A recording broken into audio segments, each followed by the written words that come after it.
Bir vaxtlar sual vermək ayıb idi. Bir vaxtlar niyə demək günah idi. Amma indi hər şey dəyişib. Bakının mərkəzindəki dəbdəbəli kafelərdən tutmuş ucqar kəndlərdəki çayxanalara qədər sıltı ilə danışılan bir mövzu var. Gənclər, sizin övladlarınız, dostlarınız, bəlkə də elə sən artıq göylərə baxıb dua etmək əvəzinə kainatın necə yarandığını Google-da axtarırlar. Məscidlər yerindədir, kilsələr yerindədir. Bəs insanların qəlbindəki o inanc, o hara gedir? Bugün Azərbaycanda səssiz bir inqilab baş verir. Adı ateizmdir, adı deizmdir. Ya da sadəcə mən bilmirəmdir. Bu videoda heç kimi mühakimə etməyəcəyik. Sadəcə pərdəni qaldıracağıq. Gənclər niyə dindən qaçır? Həqiqətənmi Allaha inkar edirlər, yoxsa dindarların yaratdığı Allahdan imtina edirlər? Hazırsınızsa başlayaq. Çünki bu danışacaqlarım sizin evinizdə də baş verir.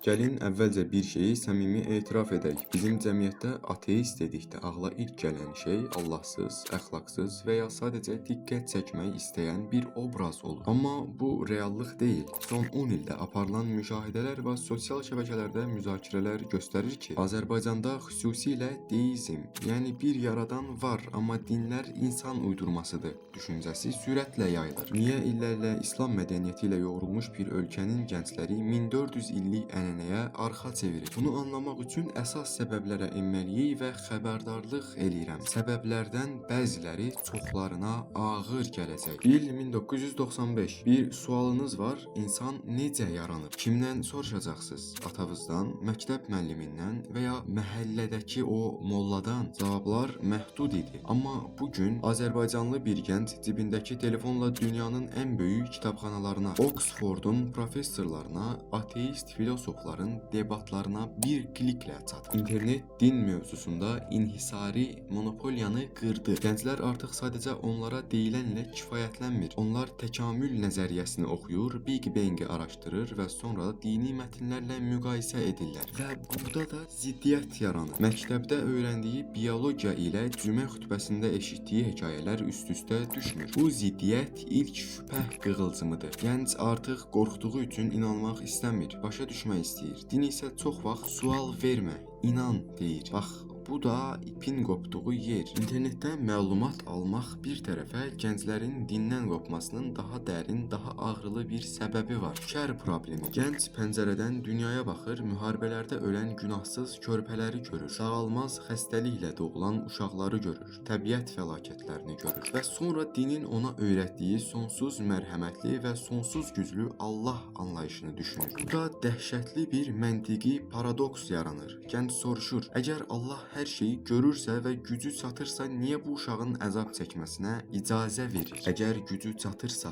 amma qarşısına almırsa, o zaman o mərhəmətli deyil. Yox, əgər mərhəmətlidirsə, amma qarşısına ala bilmirsə, o zaman o hər şeyə qadir deyilmi? Bu suallar bugün Azərbaycan gəncinin gecələr yuxusunu qaçırır. Dindarların verdiyi bu bir sınaqdır cavabı isə artıq onları qane etmir. 5 yaşlı bir uşağın xərçəngdən əziyyət çəkməsi kimin sınağıdır? Uşağın, yoxsa onu izləyən valideyninin? Məhz bu mərhəmət və reallıq arasındakı uçurum gəncləri deizmə itələyir. Onlar deyir, bəlkə yaradan var, amma o bizim dualarımızı eşitmir və ya işlərimizə qarışmır. Bu hissizləşmə inancın qırıldığı incə nöqtədir. Gəldik ən ağrılı nöqtəyə. Bəlkə də gəncləri dindən uzaqlaşdıran şey Darwinin nəzəriyyəsi deyil. Onları uzaqlaşdıran şey dindarların özüdür. Gənc baxır, televizorda, sosial şəbəkələrdə ətrafında dindən danışan insanlara baxır. Ədalətdən danışıb haqsızlıq edənləri görür. Təvazökarlıqdan danışıb lüks içində yaşayanları görür. Qonşusu açkən yatan bizdən deyil deyib öz sərvətini artıranları görür və gənc öz-özünə deyir, əgər bu din onu təmsil edən adamı yaxşı insana çevirmirsə, mənə nə faydası var? Məhz burada da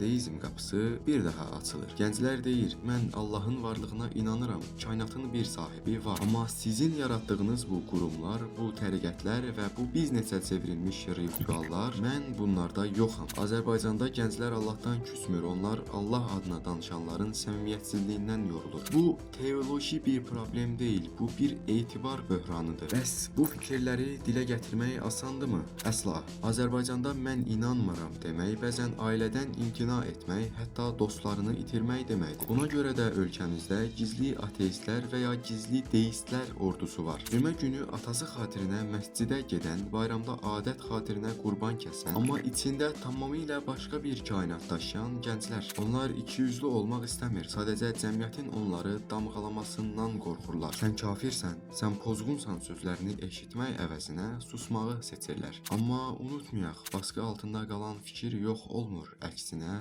daha da radikallaşır. Bura qədər gənclərin niyə getdiyini danışdıq. Bəs getdikdən sonra nə olur? Hər şey çəhrayıdımı? Təəssüf ki, yox. Dindən uzaqlaşan gəncləri gözləyən ikinci böyük təhlükə var. Nihilizm və ya mənasızlıq böhranı. Din insanlara hazır bir həyat məqsədi verdi. Yaxşı ol, cənnətə get. Bu sistem çökəndə gənc birdən-birə nəhəng bir boşluqla üz-üzə qalır. Əgər axirəti yoxdursa, əgər mən sadəcə təkamül etmiş bir primatamsa və öləndən sonra yox olacamsa, bugün etdiklərimin nə mənası var? Bu ekzistensial, varoluşsal sancı bir çox gənci depressiyaya, laqeydliyə sürükləyir. Biz sosial şəbəkələrdə aqressiv ateistləri görürük, amma gecələr öz varlığını sorğulayan, həyatın mənasını itirmiş, boşluğa düşən səssiz kütləni görmürük. Bəlkə də cəmiyyət olaraq gəncləri qınamaq əvəzinə onlara bu boşluğu necə dolduracaqlarını öyrətməliyik. Dinsiz də əxlaqlı, dinsiz də məqsədli, dinsiz də xoşbəxt olmağın yollarını axtarmalıyıq. Çünki inancı itirmək asandır, amma yerinə məna qoymaq,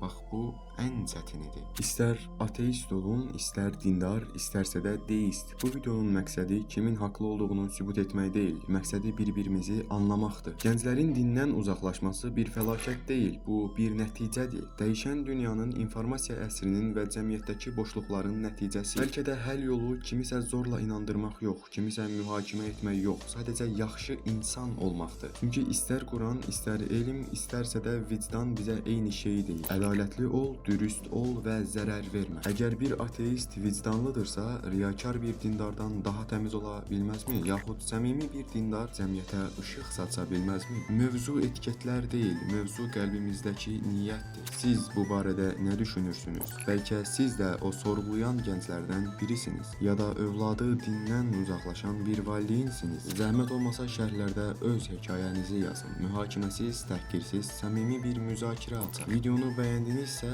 paylaşaraq bu səssiz inqilabın səsini daha çox insana çatdıra bilərsiniz. Növbəti araşdırmamda görüşənədək hələlik.